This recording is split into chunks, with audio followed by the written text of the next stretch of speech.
ఐఐటీలో ఐఐటీలో BTech చేయాలనేది మీ డ్రీమా? అయితే ఇది ఇండియాలో ఒకే ఒక యూనివర్సిటీ వల్ల సాధ్యం. అదే జేకే లక్ష్మీపతి యూనివర్సిటీ. ఇప్పుడే సంప్రదించండి. ఒకవైపు చేతిలో తుపాకీ, చుట్టూ ముట్టేసిన వందలాది మంది పోలీసులు. మరోవైపు ఫేస్బుక్ లైవ్. సమాజం కోసం, దేశం కోసం పోరాడినప్పుడు నాటి భగత్ సింగ్ను కూడా పిచ్చోడన్నారు. ఈ రోజు నన్ను అలాగే ముద్ర వేస్తున్నారు అంటూ ఒక 28 ఏళ్ల యువకుడు సింహంలా గర్జించాడు. కట్ చేస్తే కొద్దిసేపటికే అతను శవమై తేలాడు. బీహార్లోని భోజ్పూర్ జిల్లాలో social media activist Bharat Bhushan Tiwari encounter ఇప్పుడు దేశవ్యాప్తంగా పెను సంచలనంగా మారింది. అసలు ఈ యువకుడు నేరస్తుడా లేక వ్యవస్థను ప్రశ్నించినందుకు బలిపశువయ్యాడా? లక్షలాది మంది అతన్ని బీహార్ భగత్ సింగ్ అని ఎందుకు పిలుస్తున్నారు? ఇంతకు ఎవరి భగత్ భూషణ్ తివారీ? ఈ వీడియోలో తెలుసుకుందాం. భోజ్పూర్ జిల్లా షాపూర్ పరిధిలోని బిలౌతి గ్రామానికి చెందిన 28 ఏళ్ల భరత్ భూషణ్ తివారీ ఎలాంటి నేర చరిత్ర లేని ఒక సాధారణ గ్రాడ్యుయేట్. కానీ అతనిలో సమాజం పట్ల ఒక కసి ఉంది. తన ప్రాంతంలోని పేదలు, వరద బాధితులు పడుతున్న కష్టాలు, స్థానిక అధికారుల అవినీతిపై సోషల్ మీడియా ద్వారా నిరంతరం ప్రశ్నించేవాడు. ముఖ్యంగా జవానియా గ్రామంలోని వరద బాధితులకు పునరావాసం కల్పించడంలో ప్రభుత్వ యంత్రాంగం ఘోరంగా విఫలమవడాన్ని తీవ్రంగా ఎండగట్టాడు. సోషల్ మీడియాలో ప్రజా సమస్యలపై వాయిస్ రేస్ చేస్తూ అతి తక్కువ కాలంలోనే లక్షలాది మంది ప్రజల గుండెల్లో స్థానం సంపాదించుకున్నాడు. అయితే వ్యవస్థలోని లోపాలను వేలెత్తి చూపే భరత్ స్థానిక అధికారులకు, కొందరు పోలీసులకు కంటి మీద కునుకు లేకుండా చేశాడు.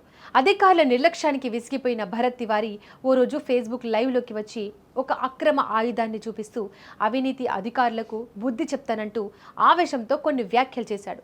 దీనిపై పోలీసులు అలర్ట్ అయ్యారు. జూన్ 16న పోలీసులు అతని ఇంటిని ముట్టడించారు. ఆ సమయంలో భరత్ మంచంపై తుపాకీ పట్టుకొని కూర్చోగా అతని తల్లి అతన్ని శాంతింపజేయడానికి ప్రయత్నిస్తున్న వీడియోలు బయటకు వచ్చాయి. ఆ సమయంలో పోలీసులు ఒక ప్రెస్ నోట్ వదిలారు. భరత్ తివారీ మానసిక స్థితి సరిగ్గా లేదు, అతన్ని పిచ్చాసుపత్రికి తరలిస్తాం అని ప్రకటించారు. కానీ భరత్ తివారీ మరో లైవ్ వీడియోలో స్పందిస్తూ, నన్ను పిచ్చోడిని చేసి చంపాలని చూస్తున్నారు, నా డిమాండ్లు నెరవేరిస్తే నేను ఆయుధాన్ని కింద పడేయడానికి సిద్ధం అని స్పష్టం చేశాడు. ఆ తర్వాత జూన్ 15 ఉదయం కథ ఊహించని మలుపు తిరిగింది. పోలీసులు, ఎస్టీఎఫ్ బలగాలు బుల్లెట్ ప్రూఫ్ జాకెట్లతో భరత్ ఉన్న ప్రాంతాన్ని చుట్టుముట్టారు. పోలీసులు చెప్పిన కథనం ప్రకారం భరత్ గాల్లోకి కాల్పులు జరిపాడని, సెల్ఫ్ డిఫెన్స్ కోసం తాము ఎదురు కాల్పులు జరపడంతో అతని కాలికి బుల్లెట్ గాయమై పాట్నా ఆసుపత్రిలో చికిత్స పొందుతూ చనిపోయాడని చెప్పారు. కానీ అసలు ట్విస్ట్ ఇక్కడే ఉంది. సోషల్ మీడియాలో వైరల్ అవుతున్న ఒక లైవ్ వీడియోలో భరత్ తివారీ పోలీసుల ముందుకు వచ్చి తన చేతిలోని తుపాకీని దూరంగా విసిరేసి లొంగిపోతున్నట్టు స్పష్టంగా కనిపించింది. ఆయుధం లేని నిరాయుధుడైన లొంగిపోయిన యువకుడిపై పోలీసులు అంత క్రూరంగా ఎలా కాల్పులు జరుపుతారా అనే అంశం ఇప్పుడు దేశవ్యాప్తంగా అగ్గిరాజేసింది. నిరాయుధుడిని కాల్చి చంపడం ఎన్కౌంటర్ కాదు, అది కోల్డ్ బ్లడెడ్ అంటూ జనం పోలీసులపై విరుచుకుపడుతున్నారు.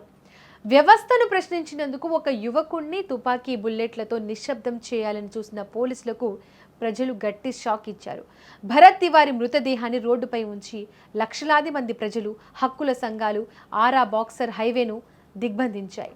భోజ్పురి స్టార్ పవన్ సింగ్ వంటి ప్రముఖులు కూడా దీనిపై తీవ్ర ఆగ్రహం వ్యక్తం చేశారు. లొంగిపోయినా చంపేయడం ఏంటని సుప్రీంకోర్టులో సైతం పిటిషన్ దాఖలైంది. ప్రజాగ్రహం మిన్నంటడంతో బీహార్ సీఎం సమ్రాట్ చౌదరి ప్రభుత్వం ఎట్టకేలకు దిగివచ్చింది. హైకోర్టు రిటైర్డ్ జడ్జితో జ్యుడిషియల్ ఎంక్వైరీకి ఆదేశించడమే కాకుండా లోకల్ ఎస్హెచ్ఓ సహా 4 పోలీసులను సస్పెండ్ చేసింది. ప్రాణాలు పోయినా లొంగిపోని నైజంతో వ్యవస్థపై పోరాడిన భరత్ తివారీని అందుకే అక్కడి ప్రజలు బీహార్ భగత్ సింగ్ అని కొనియాడుతున్నారు. భరత్ మరణం వృధా కాకూడదంటే బాధ్యులైన పోలీసులపై హత్య కేసు నమోదు చేసి కఠినంగా శిక్షించాలంటూ డిమాండ్లు చేస్తున్నారు. ఏది ఏమైనా భరత్ భూషణ్ తివారీ మృతి కేసు ప్రపంచవ్యాప్తంగా సంచలనంగా మారింది.